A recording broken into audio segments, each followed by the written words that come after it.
But yeah, girl, please don't tell nobody. I got you. Hold on a second. Okay. Girl, I'm gonna have to call you back. Mela was just telling me about her explosive diarrhea.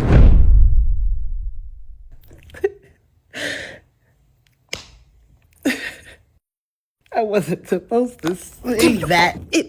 I got it one time. It was one time. My bad. Can't tell you nothing. Why can't her water? One thing I cannot stand is someone that calls themselves my friend but runs to tell all my business to their man. Yeah? That's absolutely ridiculous. And that will get you a red card straight away.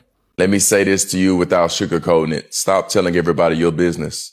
When someone starts a conversation with you by saying, I wasn't supposed to tell you this, but I know that you can keep a secret, they just told you that they can't keep a secret. Nowadays, nobody know how to keep a secret anymore. You could literally get off the phone with somebody after telling them a secret. And the minute they hang up the phone with you, they get on a 4-way call and tell the 4 people about the secret you just told.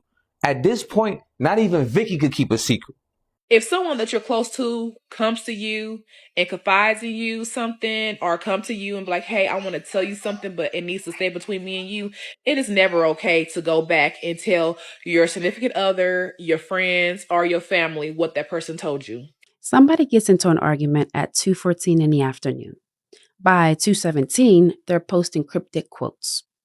By 2:25, strangers are already picking sides about a relationship they've never seen.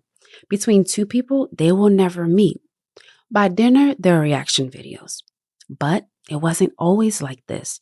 Remember when you'd find out someone got divorced 6 months after it happened? When someone lost their jobs and only their close friends knew. When family problems actually stayed inside the family. Somewhere in the last 20 years, we stopped living our lives and started narrating them. People used to take their problems to the people who actually knew them. Now, they take them to the people who watched them. And those are not the same thing. You know what I miss? Secrets. Secrets that you kept to yourself, things that you choose not to share with everybody in the world. I miss that. I feel like people get on social media, and I mean, it's probably for attention a lot of the time, but there's just some things you don't post online. Like, I'm not a prude, okay, by any means of the word, but have you paid attention to some of the things that women say about their men? My husband would be mortified. And some people say it's bragging on their men, and I say it's being plain old disrespectful. Like, it's insane to me what people say online. Like, nobody needs to know anything. Nothing at all, ever. There's a specific kind of person everyone has met by now. You ask how they're doing just to be polite, and somewhere around the 3rd sentence, they're already talking about their custody situation, their diagnosis, the text that their ex sent them at 2 a.m. And the strange part isn't that they told you. It's that they didn't seem to notice that you were a stranger. Something happened to the line between what we keep and what we say. It didn't disappear all at once. It thinned out so gradually that most people never felt it go. This isn't a video about people being dramatic, because if you look closely at why people put their whole lives on display, the answer isn't confidence. It's the opposite of that. Ask anyone who works a counter. The 15-year-old taking your order at the drive-thru has heard about divorces, diagnoses, dead relatives, cheating boyfriends or girlfriends. They're not equipped for any of this. They're equipped to actually hand you your fries. But the words keeps coming anyway because the person who is saying it isn't actually looking for help. They're looking for somewhere to put the weight, and you happen to be standing there. There's a phrase people use before they unload. We listen and we don't judge. It sounds gentle, right? But underneath it is a quiet demand. It means hold this for me and don't have a reaction to it, and don't make it cost you anything. It turns the person in front of you into a container, a place to set something down. People don't wait to understand what happened to them anymore. They experience something painful and immediately hand it to strangers. before the feeling has settled, before they've even decided what it even means, before they've even cried all the way through it. And the internet and podcasts don't make it no better. It's like soon as they get on the podcast, it's like they talking to Oprah. You know, Oprah used to be the only one that can get personal information out of you when you get on her show. It was like something about Oprah that I feel like when you go on Oprah show, everybody want to tell all their business. But now they can be in the podcast with Joe Budden and they telling you all their business. Like, I'm like, you ain't got to tell all your business to Joe Budden. And you most definitely got to watch out for people. You find yourself telling them a little bit something about you. They don't never tell you a little bit nothing about them. Let them spill some of their business first. You give me some, I give you some. But don't go too deep. For most of human history, telling someone something private meant trusting them. The secret and the relationship were the same thing. You couldn't have one without the other. You told your closest friend the thing that you were ashamed of, and the telling itself was the bond.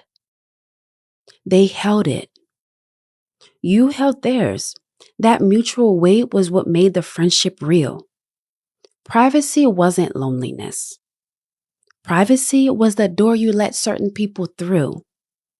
And then slowly, the door came off the hinges. Watch how people share now. It isn't aimed at anyone. A woman cries in her car and posts it before she's even done crying. A man narrates his lowest week to a phone propped against his dashboard. There's no friend on the other end. There's an audience, and an audience isn't the same as a person. The thing we used to give to one trusted person, we now give to everyone, which somehow means we're giving it to no one. For most of history, nobody processed their life alone. You had family, neighbors, friends who lived 5 minutes away from you, people at church, people at work that you actually knew. Not perfect relationships, just enough of them. Enough places to bring bad news. Enough people to call when something broke. A lot of those structures are weaker now. They're not gone, they're just weaker. The friends, they moved away. The neighbors, they became strangers. The places people used to gather closely closed one by one, and nothing replaced them. And when people lose the places to put their pain, they go looking for new ones. The internet became one of those places because it was available. You don't broadcast your pain to 1,000 strangers when you have one person who will pick up the phone. People aren't telling everyone because they feel close to everyone. They're telling everyone because they've ran out of someone. Some people are using social media as their personal diary. And this is very dangerous. Anything is searchable on the internet. One, employers do sweeps of social media accounts. Two, potential business partners. If you maybe you want to do a startup business in the future, or you want to have different investors invest in your business. Do you think they are not going to check your social media accounts or anything on the internet about you? We have to become more wise with what we share on the internet, y'all. Your legacy is on the line. Not only that, you don't know what your children may see in the future of what you're sharing online or doing online. Be very cautious. The oversharing isn't the disease, it's actually the symptom. And it works well enough to keep you doing it. A stranger types, "This is so real," under the worst day of your life. And for a second, the ache lets go because you got noticed. We started mistaking attention for intimacy. They feel similar from the inside, right? But they're not the same thing. Intimacy is someone choosing to stay after they've seen the unflattering parts. Attention is 1,000 people glancing at the unflattering part and just still scrolling. One of them costs the other person something else. The other one costs them nothing, which is exactly why it never fills you. You can refresh the comments all night and wake up just as alone because nothing was actually exchanged. You perform closeness to people who will never know your name. That's the trap. The internet took the loneliest moment a person could have and turned it into a way to be seen. So instead of fixing the isolation, we found a way to broadcast it. A generation ago, privacy was the default. You didn't owe anyone an explanation for keeping your life to yourself. That was just how life worked. Now it's reversed. Keeping things private has started to look suspicious. Someone gets married and doesn't post a photo, and people are wondering what's wrong. Someone never shows their partner online, and the assumption isn't that they're private, it's that, oh, something must be off. Someone goes through a breakup quietly and doesn't say a word, and people decide they're hiding something. We've reached a point where keeping something for yourself always requires a reason, where silence reads as a symptom. That's new. For all of human history, publicity was a thing you had to justify. Now it's privacy. And once privacy itself looks like a red flag, the pressure to share stops feeling like a choice. It starts feeling like the only normal thing to do. When everyone has access to you, no one has a relationship with you. A secret you tell one friend builds something between you. A secret you tell the internet builds nothing. It just leaves. There's no one on the other side holding it. It scatters across thousands of screens, and none of those people will remember it tomorrow. So the more you share, the less connective you actually become. You feel like you're reaching out, but you're really just emptying out.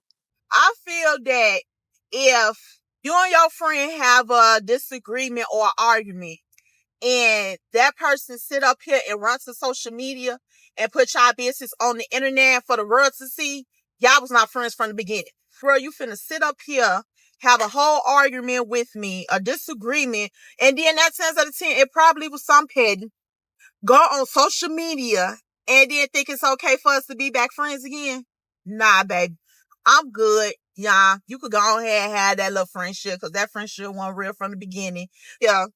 Go on social media after we just had an argument.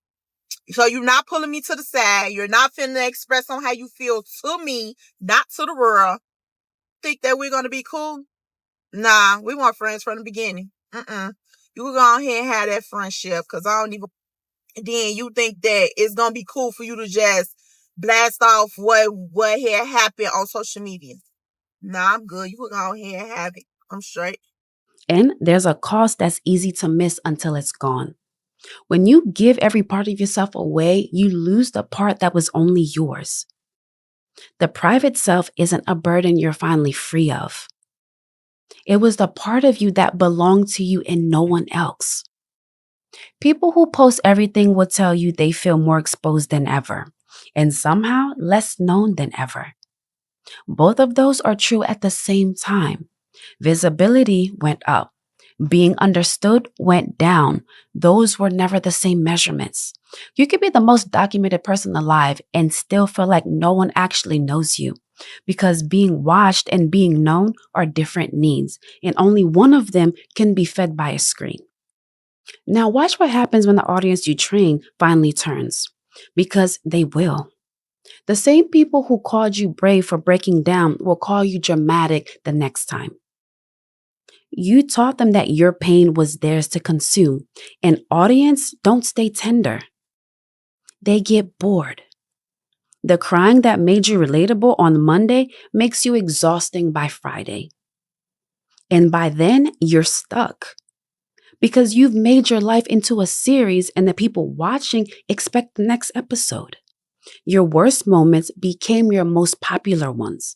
So now there's a quiet pressure to keep having them. Some of the most followed people online figure this out, and you can watch them go quiet. The ones who used to tell us everything are starting to tell us nothing. People call it mysterious. It isn't mystery. It's a person realizing they gave away the only thing that was ever fully theirs and trying to buy it back. But this was never really about influencers. It's about everyone now. The teenager narrating her breakup to followers she'll never meet. The coworker who turns every lunch into a confession. The person who can't experience anything anymore without reaching for the phone because a moment no one saw has started to feel like a moment that didn't even count. And we didn't just lose private feelings, we lost private spaces. People filming enough of their lives that you can actually draw the floor plan of their home from the footage. Where the coffee gets made every morning. Which days the apartment is empty. The root walked at the same time each night. They think they're sharing a personality, but they're sharing a schedule. The same instinct that hands a stranger your worst days also hands them your front door. You don't have to be famous for someone to be watching. You just have to be findable. Most people are now, and they did it to themselves one post at a time. There used to be a kind of richness in having a self the world couldn't see, an interior, a place where you were a full person before you were a profile. Most people already feel this. They feel watched and unseen at the same time, and they can't figure out why both are true. They sense that something private slipped away and they're not sure when they agreed to give it up. Maybe nobody agreed. Maybe it just left, one post at a time while we were busy being seen. And the strangest part is how quiet it would be to get it back. No announcement, no final post. Just a moment that happens. And it stays. And it belongs to no one but you. Thank you for tuning in with your girl Remy. If you love what I'm putting out, like, share for more. And if there's a topic you want me to talk about, just drop it in the comment section below. Bye, guys.